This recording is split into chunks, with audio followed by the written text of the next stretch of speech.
यहाँ पर देखिए, while using sir a generic type, while using a hello generic type, हाँ बोलो, अभी बोलो। सर, जो लास्ट टाइम पढ़ाए थे इम्प्लीमेंटिंग टाइप सेफ्टी, लास्ट क्या है? क्लास का इम्प्लीमेंटिंग टाइप सेफ्टी, हाँ, तो समझ में नहीं आया था, तो डिस्कस कर देंगे उसको। वही चीज बता रहा हूँ इधर। अच्छा अभी। उधर टाइप सेफ्टी का मतलब क्या है? सपोज आप पैरामीटर दिए हो आईएनटी, उसके बाद स्ट्रिंग दिए हो, तो पहले आईएनटी दिए उसके बाद स्ट्रिंग दिए। लेकिन अगर आप उल्टा वैल्यू पास करोगे, जैसे कि स्ट्रिंग पहले उसके बाद आईएनटी, तो ये ऑटोमेटिक आपका वैल्यू कैप्चर कर लेगा। ओके। जेएनयू क्लासेस में।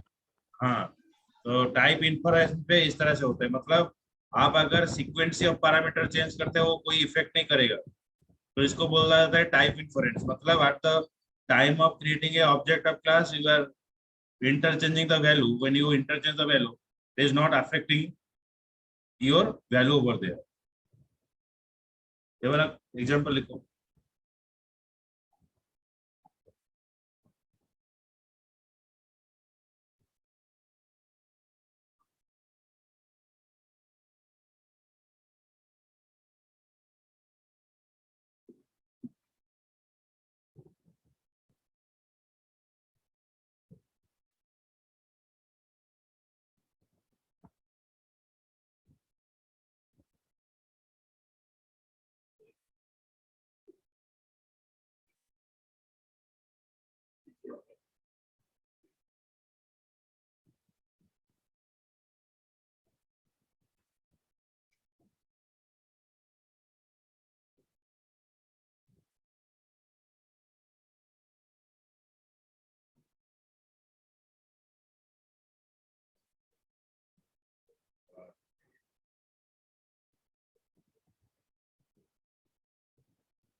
लिख लिए?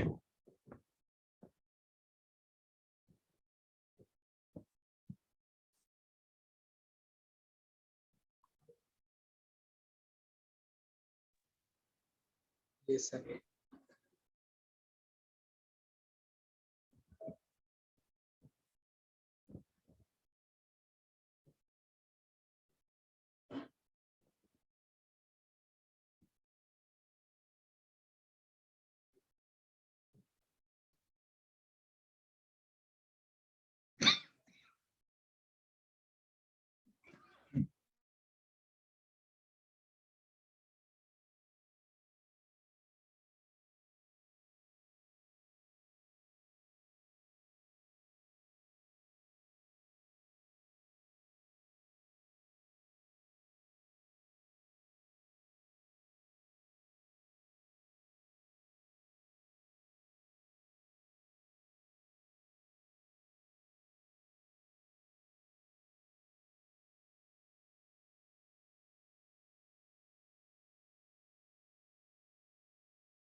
In generic, a subclass cannot be passed as a subtype of a superclass. मतलब जैसे कि हम रैपर क्लास पढ़े थे, इंटीजर के अंदर आपका आईएनटी रहेगा, नंबर के बाद इंटीजर रहेगा, तो आप इस तरह से नंबर इंटीजर ये पास नहीं कर सकते हो। आइदर इंटीजर इंटीजर और नंबर नंबर पास कर, तो ये रॉन्ग होगा। तो generic only allow this type of declaration like integer, यहाँ पर इंटीजर होगा। Some of the most commonly use wild card argument. कौन सा वाइल्ड कार्ड आर्गुमेंट हम यूज कर रहे हैं? अगर आप इस तरह से पेरेंट और चाइल्ड रिलेशनशिप करके आपका वाइल्ड कार्ड वैल्यू को रिट्राइव करना है, तो यहाँ पर एक्सटेंड, सुपर और क्वेश्चन मार्क, इस तरह से तीन वे में आप वाइल्ड कार्ड एंट्री कर सकते हो, मतलब पेरेंट और चाइल्ड रिलेशनशिप डाल सकते हो। इसका जो आगे का जो प्रोग्राम है, इसका जो एक्चुअल प्रैक्टिकल है, जो नेक्स्ट चैप्टर है, उसको पढ़ने के बाद आप इसको समझाएं। अब इसको सिर्फ नोट डाउन कर दीजिए। तो हमारा हमारा जो वैल्यू है हम वेरिएबल में स्टोर करते थे। अगर हमारे पास मल्टीपल वैल्यू है तो मल्टीपल वैल्यू को स्टोर करने के लिए हम ऑब्जेक्ट में वैल्यू स्टोर करेंगे। पहले जो वैल्यू है वो वेरिएबल में स्टोर होगा।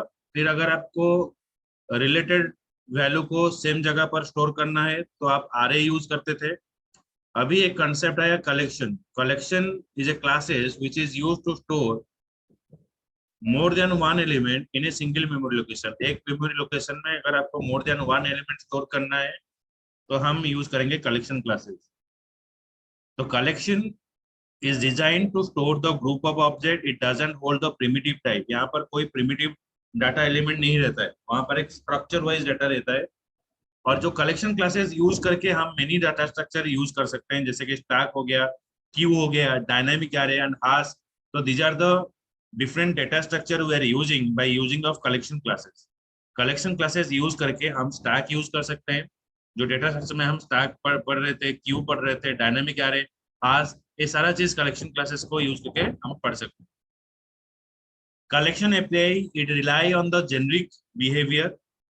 जेनरिक क्लासेस जैसे जेनरिक वेरिएबल, जेनरिक फंक्शन, तो उस तरह से कलेक्शन क्लासेस यूज करने के लिए हम जेनरिक यूज करेंगे। तो जेनरिक सर, यूज करने, हाँ बोलो। तो जो collection can collect different kinds of data, मतलब इंटीजर, फ्लोट, हाँ आप स्ट्रिंग, हाँ एक डिफरेंट टाइप साथ। ऑफ डाटा को स्टोर कर सकते हो, लेकिन यहाँ पर जो डेटा है वो ऑब्जेक्ट में स्टोर होगा, वहां पर कोई डेटा टाइप नहीं रहेगा, ऑब्जेक्ट में स्टोर होगा। ओके। ऑब्जेक्ट में स्टोर। तो ओके। इसको यूज करने के लिए हम एक पैकेज यूज करेंगे, जावा डॉट यूटिल पैकेज। ओके, लिखिए। इस इंटरफेस के अंदर कलेक्शन इज इंटरफेस। इस इंटरफेस के अंदर देखो, यहाँ पर ये जो स्ट्रक्चर अगर आप देखोगे, यहाँ पर कुछ डॉटेड है, यहाँ पर कुछ स्ट्रेट लाइन है। जो डॉटेड है वो है क्लास। याद रखो, जो डॉटेड दिया गया है वो क्लास है। Fast set, tree set, array list, link list, ये सब क्लास है। जो स्ट्रेट लाइन है वो है interface. Collection is interface. Collection interface के अंदर सेट है, लिस्ट है। सेट के अंदर सेट तो डायरेक्टली यूज नहीं होगा। इंटरफेस में क्या रहता है ना, इंटरफेस में मेथड रहता है। मेथड कहां पर यूज होता है, जो क्लास इंटरफेस को यूज करेगा। तो ये जो सेट इंटरफेस है उसको हाफ सेट यूज किया। यहाँ पर सॉर्टेड सेट है वो ट्री सेट यूज किया। यहाँ पर लिस्ट है, आरए लिस्ट यूज किया। यहाँ पर लिस्ट है जो लिंक लिस्ट यूज करेगा।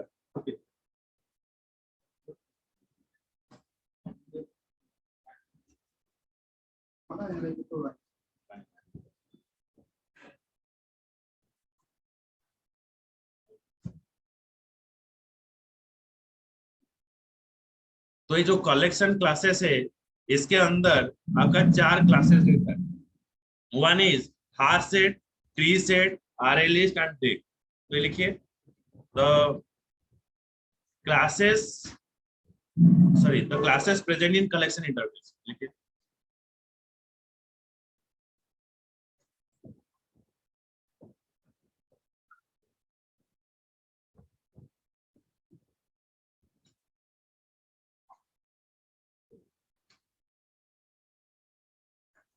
ए सुनाई दिया बात, मैं नहीं सुनाई नहीं दिया अभिषेक। तो सुनाई दिया। अच्छा ठीक यस है। सर। मैं ऑफ कर दिया था, मुझे डाउट। ओके, ये लिख।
देखो लिस्ट इंटरफेस में क्या है ना, list interface define the generic list behaviour. It help to store the order collection element, define the behavior of collection class that exhibit list behavior. Reference type is used to hide the implementation detail. List define the generic list behavior, मतलब इसमें आपका multiple value store हो सकता है list में। It help to store order collection of element, जो element store होगा वो पर्टिकुलर ऑर्डर में स्टोर होगा। It define the behaviour of the collection classes, collection classes का बिहेवियर यहाँ पर स्टोर होगा। Reference type is used to hide the implementation detail, वो डायरेक्टली कुछ वैल्यू आपको शो नहीं करेगा, वो रेफरेंस के मदद से आप इसको शो करोगे। List behaviour, adding the element at a specific index, adding the element to end of the list, getting the element based on index, removing the element। आप एलिमेंट आर कर सकते हो स्पेसिफिक इंडेक्स में, element are कर सकते हो end of the list में, getting the size of the index, removing the element based on an index, overwriting the element based on an index, getting the size of the list। Okay, so this is a list behavior, right?